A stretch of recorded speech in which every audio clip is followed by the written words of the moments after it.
কলকাতার বুকে ডাকাতি। গতকালই সে খবর আমরা আপনাদের দেখিয়েছিলাম। রফি আহমেদ কিদওয়াই রোডে ডাকাতির ঘটনায় দুজনকে গ্রেপ্তার করেছে পুলিশ। এখনো পর্যন্ত পুলিশের নজরে আরো বেশ কেউ রয়েছে। পার্ক স্ট্রিটে এক প্রযোজনা সংস্থার টাকা লুট। আরো ডিটেইল এ বিষয়ে জানাতে পারবে অমিত আমাদের। অমিত, যে দুজনকে গ্রেপ্তার করা সম্ভব হয়েছে তারা কি কোনোভাবে পূর্ব পরিচিত এই অফিস মালিকের?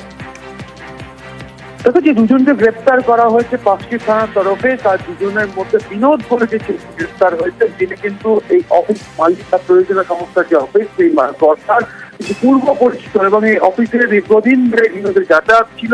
পুলিশ সূত্রে যেটা জানা যাচ্ছে যে ওই অফিস থেকে গত পরশুদিন সন্ধ্যেবেলা একটি টাকা অন্য কাউকে ডেলিভারি করা হবে, টাকা দেওয়া হবে, এই তথ্য বিনোদের কাছে ছিল। এবং বিনোদ বিষয়টি জানার পরেই ওই আব্বাস উদ্দিনের সঙ্গে বেশ কয়েকটি সঙ্গীদেরকে নিয়ে পরিকল্পনা করে ওই টাকা লুট করা বা ডাকাতি করা। বিনোদ ঘটনাস্থলে নামাতেও বিনোদ সমস্ত কিছু বুঝিয়ে দিয়েছিলেন আব্বাস উদ্দিনকে। আব্বাস উদ্দিনের নেতৃত্বে এই ডাকাতিটা হয়েছে এমনটা পুলিশ সূত্রে জানা যাচ্ছে। আরো বেশ কয়েকজন আছে, তাদের খোঁজে কিন্তু তল্লাশি চালানো হচ্ছে। এবং এই আব্বাস উদ্দিনের ফার্স্ট টাইম রেকর্ড রয়েছে। রাজাবাজার এলাকার বাসিন্দা আব্বাস উদ্দিনের আগে নারকেলডাঙ্গা থানা এলাকার এই যে ডাকাতির কেসে কিন্তু গ্রেপ্তার হয়েছিলেন, জামিন পেয়ে মুহূর্তে বাইরে রয়েছে। আব্বাস উদ্দিনকে কাজে লাগিয়ে বিনোদ এই ডাকাতির ঘটনা ঘটিয়েছে এমনটা পুলিশ সূত্রে দাবি করা হচ্ছে।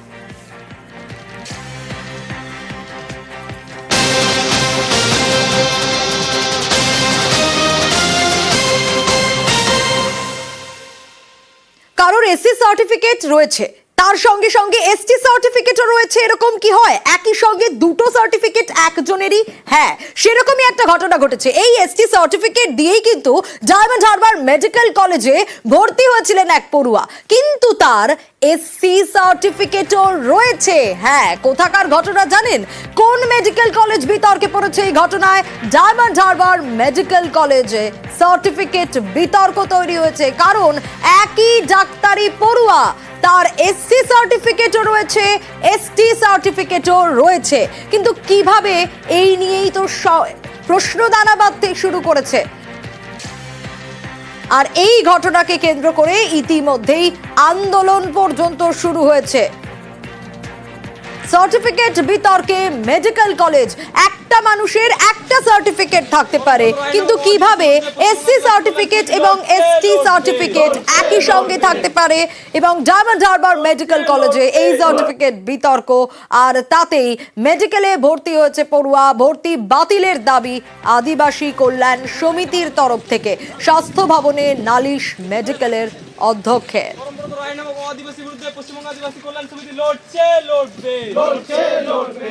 2023 থেকে একটা ক্যান্ডিডেট জাল সার্টিফিকেট ব্যবহার করে এখানে অ্যাডমিশন হয়েছিল, যে এখন বর্তমানে second year MBBS, roll number সম্ভবত 47, পরমব্রত রায়, সে এখানে এখনও পড়ছে। আপনারা ইমিডিয়েট এটাকে এখান থেকে কলেজ থেকে বের করার ব্যবস্থা করুন, সেটা আমরা আজকে প্রিন্সিপালকে জানালাম। প্রিন্সিপাল বলেছেন তিনি ঊর্ধ্বতন কর্তৃপক্ষকে জানিয়েছেন এবং ঊর্ধ্বতন কর্তৃপক্ষ থেকে যে ডাইরেকশন আসবে সেই ডাইরেকশন অনুসারে সেটা তিনি এক্সিকিউট করবেন। আমরা বলেছি শুধু এক্সিকিউট নয়, আমরা তার প্রপার যেন ইনফরমেশন পাই, না হলে পরবর্তী পদক্ষেপ আমরা চিন্তা ভাবনা করব। আমাদের কাছে একটা কমপ্লেন আসে, স্বাস্থ্য ভবনে জানাই। স্বাস্থ্য ভবন থেকে ব্যাকওয়ার্ড ওয়েলফেয়ার সোসাইটি ওদেরকেও চিঠি করা হয়েছে, কিন্তু আমাদের কাছে কোনো ইনস্ট্রাকশন এখনো পর্যন্ত আসেনি। কিন্তু এই ডেপুটেশনের ব্যাপারটাও আমরা স্বাস্থ্য ভবনে জানিয়েছি। ওই ব্যাকওয়ার্ড ওয়েলফেয়ার সোসাইটি ওটা ডিপার্টমেন্ট ওটা তদন্ত করবে। তদন্ত করে যদি প্রমাণিত হয় তাহলে যা ডাইরেক্টিভস দেবে সেটা আমরা ফলো করব। কৃষক বাজার কেন থাকে? কৃষকদের সুবিধার জন্য অবশ্যই, কিন্তু সেই কৃষক বাজার থেকেও নেই। কেন বলছি? মাথাভাঙায় এই ছবিটা দেখুন, এটা হচ্ছে কৃষক বাজারের ছবি।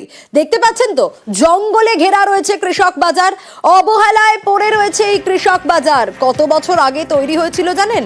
7 বছর আগে তৈরি হয়েছিল, আর পরিকাঠামোর অভাবে প্রায় বন্ধ হয়ে গেছে। রাজেশ রয়েছে আমার সঙ্গে।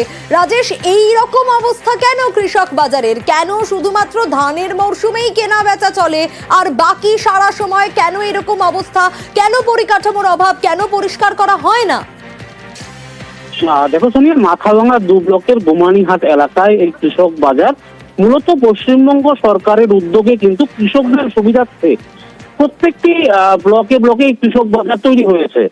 তবে মাথাভাঙা 2 ব্লকের এই কৃষক বাজার কার্যত বন্ধের অবস্থা আমরা গিয়ে যে পরিস্থিতি দেখতে পাই, যে আগাছায় ঢেকে রয়েছে কৃষক বাজার।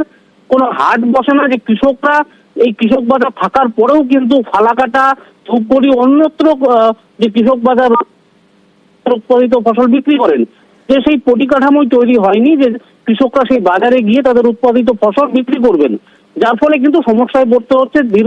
দীর্ঘ রাস্তা পেরিয়ে অন্য কৃষক বাজারে গিয়ে তাদের উৎপাদিত ফসল বিক্রি করতে হচ্ছে। আগাছায় ঢেকে রয়েছে, সাধারণ মানুষ যেতেও চাচ্ছে না, এই পরিস্থিতি রয়েছে। তবে স্থানীয় প্রশাসনের যেটা দাবি যে কৃষক বাজার ঠিকঠাকই রয়েছে, তবে কিছুটা আগাছায় ঢেকেছে। সেই আগাছাগুলো এর আগেও তারা পরিষ্কার করেছেন, বেশ কিছুদিন ধরে করা হয়নি, ফের পরিষ্কার করবেন। বেশ, অর্থাৎ আবারও পরিষ্কার করার আশ্বাস পাওয়া গেছে। বেশ, আজকে মোটামুটি 10-12 বছর যাবত কিষাণ মান্ডি বানাইছে, কিন্তু কৃষক তো আসা দূরের কথা, কোনো মোট কথা বাজারে বসার এই জায়গায়, এই বাজার না বসার কারণে বিভিন্ন জায়গায় অনেক কিছু ভেঙে পড়েছে। যেমন বিদ্যুতের লাইট জ্বলতেছে না, চারিদিকে জঙ্গল। এখন এখানকার সবজিগুলো ফালাকাটা কিষাণ মান্ডিতে নিয়ে যায়। তো আমাদের এই বাজারটা চালু হলে আমাদের আশেপাশের যে মানুষজন, লোকজন আছে, তারাও বাঁচতে পারবে, তার সাথে কৃষকরা বাঁচতে পারবে। এখানে সেখানে তো ধান ক্রয় বিক্রয় থেকে সবজি মান্ডি ইত্যাদি সমস্ত কিছু কাজ চলছে। দু একটা জায়গায় কোথায় ঝোপঝাড় জঙ্গল রয়েছে, আমরা কিছুদিন আগেও পরিষ্কার করেছি। সে তো এগুলো তো স্বাভাবিক উদ্ভিদ গজাবেই, আমরা আবার পরিষ্কার করি। হাসিনার বিরুদ্ধে 3 এজেন্সির তদন্ত। শেখ হাসিনার বিরুদ্ধে অর্থ পাচারের অভিযোগ, বছরে 1,600 কোটি ডলার পাচারের অভিযোগ, বিদেশে টাকা পাচারের অভিযোগ ইউনূস সরকারের। হাসিনার বিরুদ্ধে ঘুষ, দুর্নীতি, কর, শুল্ক ফাঁকির অভিযোগ। হাসিনার বিরুদ্ধে তদন্তে 3 সরকারি এজেন্সির জোট। হাসিনা তদন্তে বাংলাদেশের দুর্নীতি দমন কমিশন, তদন্তে রাজস্ব বিভাগ, আর্থিক প্রতারণার তদন্ত সংস্থা ও হাসিনার পরিবারের সদস্যরাও তদন্তের আওতায়। অর্থ পাচারের তদন্ত দেশের 10 শিল্প গোষ্ঠীর বিরুদ্ধেও।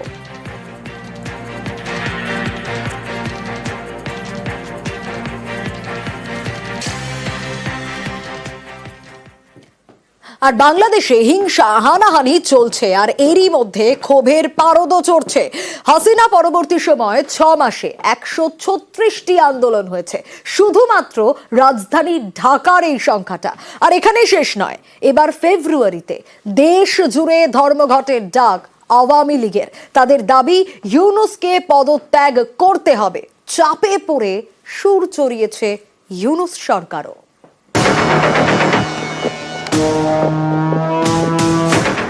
গত বছরের অগাস্ট, তখন উত্তাল বাংলাদেশ। দেশ ছাড়েন শেখ হাসিনা। তারপর থেকে সে দেশের মাসনাদে তদারকি সরকার, নেতৃত্বে মোহাম্মদ ইউনূস। তার জমানাতেও আন্দোলন, বিক্ষোভে ক্ষতবিক্ষত পদ্মাপাড়। দিন দিনই চাপ বাড়ছে ইউনূস সরকারের ওপর। বাংলাদেশের সংবাদ মাধ্যমের দাবি, গত বছরের অগাস্ট থেকে এই জানুয়ারি, অর্থাৎ গত 6 মাসে 136টি আন্দোলন হয়েছে ঢাকায়। শুধুমাত্র রাজধানীতেই 177 দিনে 136টি আন্দোলন। বেশিরভাগই হয়েছে অচেনা কোনো গোষ্ঠীর ব্যানারে। চাকরির স্থায়ীকরণ, বদলি, নিয়োগ সহ নানা ইস্যুতে আন্দোলন হয়েছে ঢাকায়। নতুন বছরের প্রথম 28 দিনে 40টি আন্দোলন দেখেছে ঢাকা। 6 মাস ধরে আন্দোলনে জেরবার ঢাকা। এরই মাঝে ময়দানে নামছে আওয়ামী লীগ। ফেব্রুয়ারিতে দেশ জুড়ে হরতালের ডাক দিয়েছে শেখ হাসিনার দল, মোহাম্মদ ইউনূসের পদত্যাগের দাবিতে। মাসের প্রথম 5 দিন লিফলেট বিলি, 6 ফেব্রুয়ারি প্রতিবাদ মিছিল এবং সমাবেশ, 10ই ফেব্রুয়ারি বিক্ষোভ মিছিল এবং সমাবেশ, 16ই ফেব্রুয়ারি অবরোধ, 18ই ফেব্রুয়ারি দেশ জুড়ে হরতাল। আওয়ামী লীগের এই কর্মসূচি প্রকাশ্যে আসতেই পাল্টা সুর চড়িয়েছে বাংলাদেশের তদারকি সরকার। ইউনূস সরকারের প্রেস সচিব শফিকুল আলম সোশ্যাল মিডিয়ায় লিখেছেন, আমাদের কি ফ্যাসিস্ট আওয়ামী লীগকে বিক্ষোভ করার সুযোগ দেওয়া উচিত? জুলাই আগস্টের ভিডিও ফুটেজে স্পষ্ট দেখা যায় যে আওয়ামী লীগের কর্মীরা শান্তিপূর্ণ বিক্ষোভকারীদের হত্যায় অংশ নিয়েছিল। তাদের পরিচালিত হত্যাকাণ্ডে শহীদ হয়েছেন কয়েকশো তরুণ শিক্ষার্থী, এমনকি নাবালক শিশুরাও। জুলাই গণ অভ্যুত্থানের সময় গণহত্যা, খুন ও তাণ্ডবের জন্য দায়ী শেখ হাসিনার নেতৃত্বাধীন আওয়ামী লীগের সরকার। যতক্ষণ না আওয়ামী লীগ এই গণহত্যা, হত্যাকাণ্ড এবং প্রকাশ্য দুর্নীতির জন্য ক্ষমা না চাইবে এবং যতক্ষণ না আওয়ামী লীগ তাদের বর্তমান নেতৃত্ব ও ফ্যাসিবাদী আদর্শ থেকে নিজেদের আলাদা না করবে, ততক্ষণ পর্যন্ত তাদের বিক্ষোভ করার অনুমতি দেওয়া হবে না। মিত্রবাহিনী কি নাজিদের বিক্ষোভ করার অনুমতি দিয়েছিল? আন্দোলনের তুমুল চাপে শেখ হাসিনা দেশ ছাড়েন। তদারকি সরকারের বিরুদ্ধেও আন্দোলনের বিরাম নেই। ইউনূস সরকারের উপর দিন দিনই চাপ বাড়ছে। তাই কি এরকম হুমকির সুর তদারকি সরকারের গলায়? নিউজ 18 বাংলা।